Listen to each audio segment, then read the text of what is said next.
मगनदास की हृदयभेदी दृष्टि को इसमें तो कोई संदेह नहीं था कि उसके प्रेम का आकर्षण बिल्कुल बेअसर नहीं है, वरना रंभा की उन वफा से भरी हुई खातिरदारियों की तुक वह कैसे बिठाता।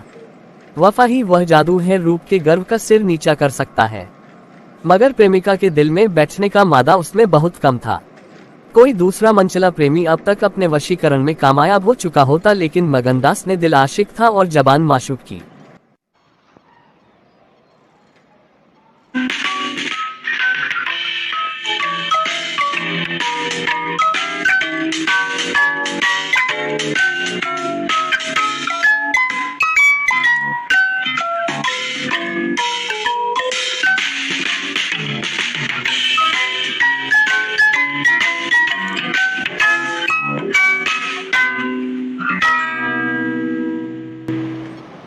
और मगनदास हमेशा की तरह चारपाई पर पड़ा सपने देख रहा था।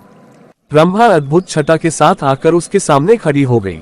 उसका भोला चेहरा कमल की तरह खिला हुआ था और आंखों से सहानुभूति का भाव झलक रहा था। मगनदास ने उसकी तरफ पहले आश्चर्य और फिर प्रेम की निगाहों से देखा और दिल पर जोर डालकर बोला, आओ रंभा, तुम्हें देखने को बहुत दिन से आंखें तरस रही थीं।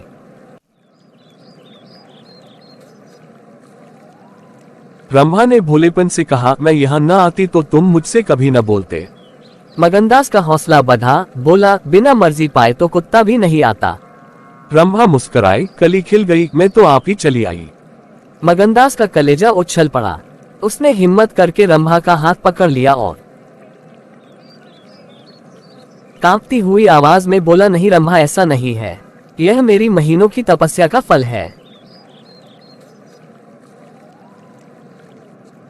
मगनदास ने बेताब होकर उसे गले से लगा लिया।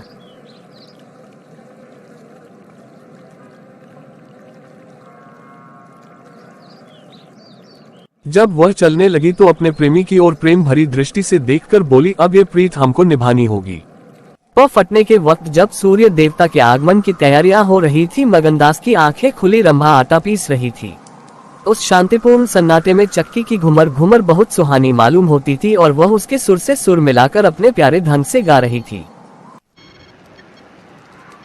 झुलनिया मोरी पानी में गिरी, मैं जानू पिया मोको मनावे, उल्टी मनावन मोको पड़ी झुलनिया मोरी। साल भर गुजर गया। मगनदास की मोहब्बत और रंभा के सलीके न मिलकर उस वीरान झोपड़े को कुंज बाग बना दिया।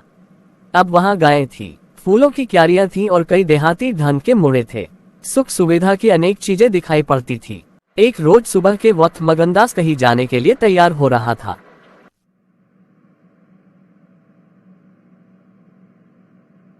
कि एक व्यक्ति अंग्रेजी पोशाक पहने उसे ढूंढता हुआ आ पहुंचा और उसे देखते ही गले से लिपट गया। मगनदास और वह दोनों एक साथ पढ़ा करते थे। वह अब वकील हो गया था। मगनदास ने भी अब पहचाना और कुछ झेपता और कुछ झिझकता उससे गले लिपट गया। बड़ी देर तक दोनों दोस्त बातें करते रहे। बातें क्या थी, घटनाओं और संयोगों की एक लंबी कहानी थी। कई महीने हुए सेठ लगन का छोटा बच्चा चेचक की वजह से मर गया। सेठ जी ने दुख के मारे आत्महत्या कर ली और अब मगनदास सारी जायदाद, कोठी, इलाके और मकानों का एक छत्र स्वामी था। सेठानियों में आपसी झगड़े हो रहे थे। कर्मचारियों ने गबन का अपना धन बना रखा था। बड़ी सेठानी उसे बुलाने के लिए खुद तुमको बुलाने आने को तैयार थी, मगर वकील साहब ने उन्हें रोका था। तब मगनदास ने मुस्कुराकर पूछा, तुम्हें कैसे मालूम हुआ कि मैं यहाँ हूँ? तो वकील साहब ने फरमाया, महीने भर से तुम्हारी टोह में हूँ। सेठ मक्खनलाल ने पता बतलाया। 10 बजते बजते वकील साहब मगनदास से 1 हफ्ते के अंदर आने का वादा लेकर विदा हुए।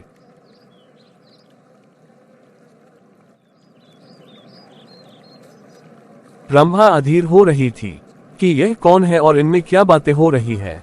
उसी वक्त रंभा आ पहुंची और पूछने लगी, ये कौन थे? इनका तुमसे क्या काम था? मगनदास ने जवाब दिया, यमराज का दूत।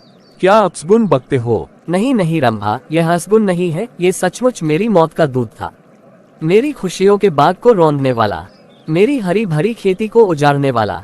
रंभा, मैंने तुम्हारे साथ दगा की है, मैंने तुम्हें अपने फरेब के जाल में फंसाया है, मुझे माफ करो। मोहब्बत ने मुझसे ये सब करवाया। मैं मानसिक ठाकुर नहीं हूँ। मैं सेठ लगनदास का बेटा और सेठ मक्खनलाल का दामाद हूँ।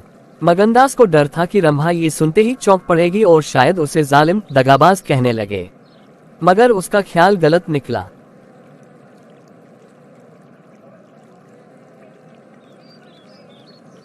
रंभा ने आंखों में आंसू भरकर सिर्फ इतना कहा, तो क्या तुम मुझे छोड़कर चले जाओगे?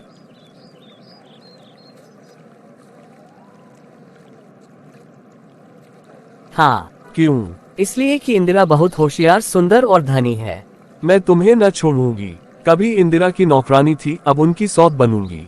तुम जितनी मुझे मोहब्बत करोगी उतनी इंदिरा भी न करेगी। मगनदास इस भोलेपन पर मतवाला हो गया। मुस्कुराकर बोला, अब इंदिरा तुम्हारी नौकरानी बनेगी, मगर सुनता हूँ वह बहुत सुंदर है। कहीं मैं उसकी सूरत पर लुभा न जाऊं। मर्दों का हाल तुम नहीं जानती, मुझे अपने ही से डर लगता है। रंभा ने विश्वास भरी आंखों से देखकर कहा, क्या तुम भी ऐसा करोगे? ओह, जो जी में आए करना, मैं तुम्हें न छोड़ूंगी। इंदिरा रानी बने, मैं नौकरानी बनी रहूंगी, क्या इतने पर भी मुझे छोड़ दोगे? मगनदास की आंखें दबा गईं। बोला, प्यारी, मैंने फैसला कर लिया है कि दिल्ली न जाऊंगा। ये तो मैं कह ही न पाया कि सेठ जी का स्वर्गवास हो गया। बच्चा उनसे पहले ही चल बसा था। अफसोस सेठ जी के आखिरी दर्शन भी न कर सका। अपना बाप भी इतनी मोहब्बत नहीं कर सकता। उन्होंने मुझे अपना वारिस बनाया है। वकील साहब कहते थे कि सेठानियों में अनबन है, नौकर चाकर लूटमार मचा रहे हैं। वहाँ का ये हाल है और मेरा दिल वहाँ जाने पर राजी नहीं होता। दिल तो यहाँ है, वहाँ कौन जाए।